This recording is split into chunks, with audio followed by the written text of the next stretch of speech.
Well, this was an unpleasant surprise. I woke up in the morning to one dead cuttlefish, and as a parting gift, it appears that my beloved cuttlefish Karen decided to ink the entire tank. G'day folks, welcome back to the Unpopular Reef.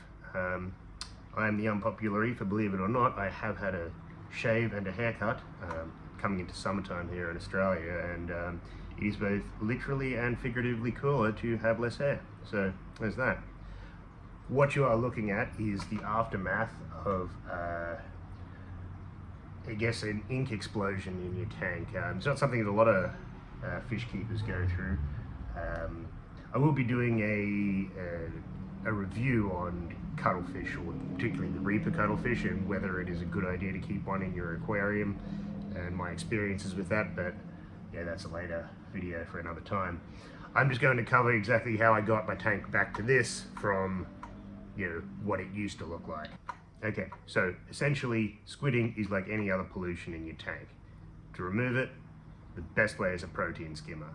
I had removed the protein skimmer because I found that it was causing a cyano bloom, and I was celebrating finally having a clean tank with no cyano on the sand bed.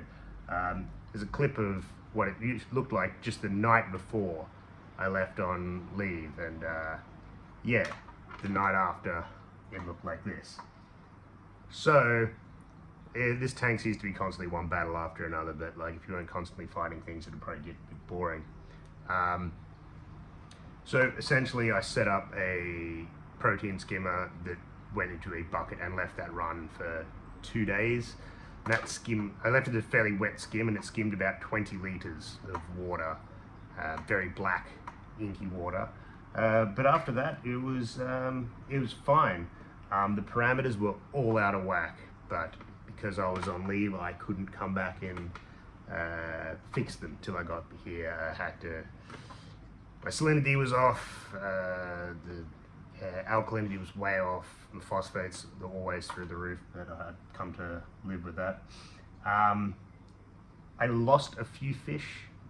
I lost the maddows. I lost, that's a saddleback.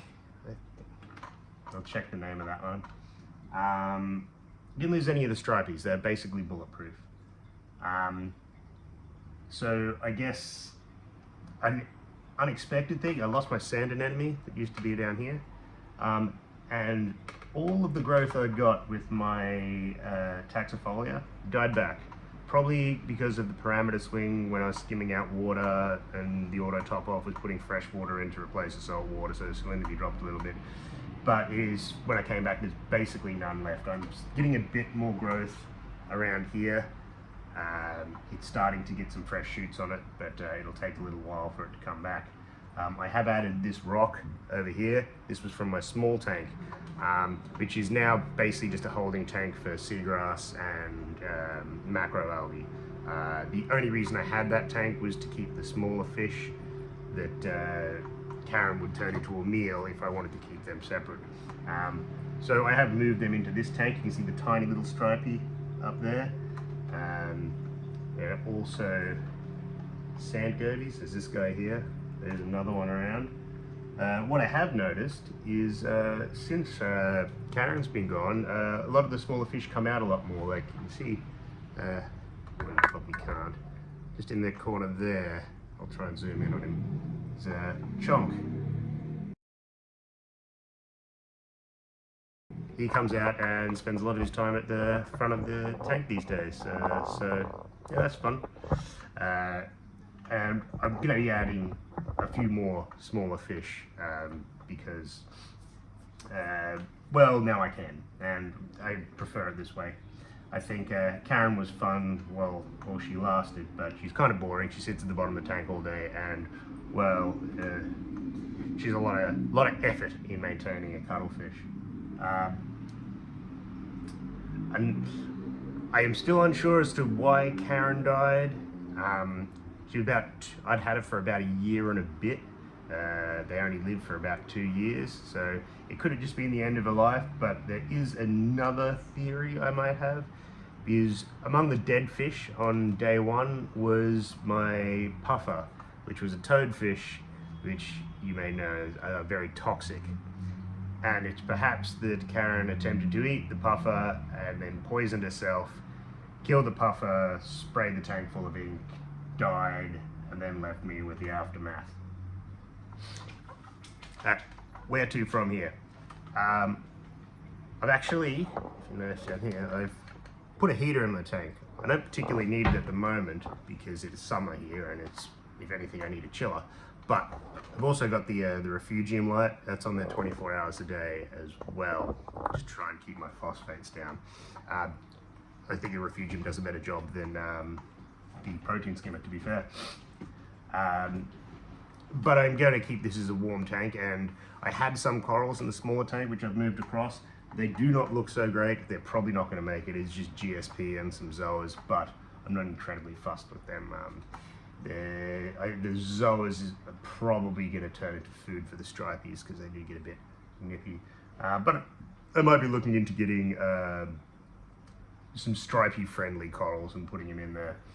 I am going to source some new fish, and I am going to get some more macroalgae in here.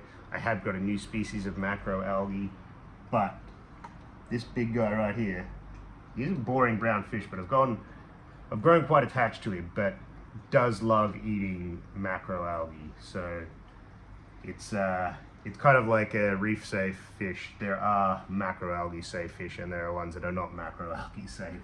He is definitely not.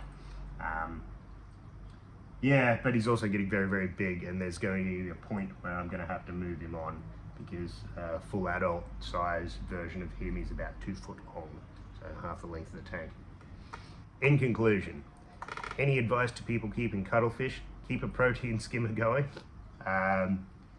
Probably avoid having a tank wipeout like I had. Yeah,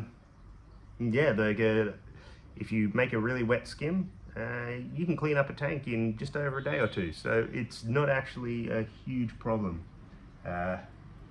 Yeah, as long as you're aware of it. And you can be around to clean up the mess afterwards, which I was not, unfortunately. Probably led to the loss of a couple of fish. But I will endure and carry on. I will see you in the next video.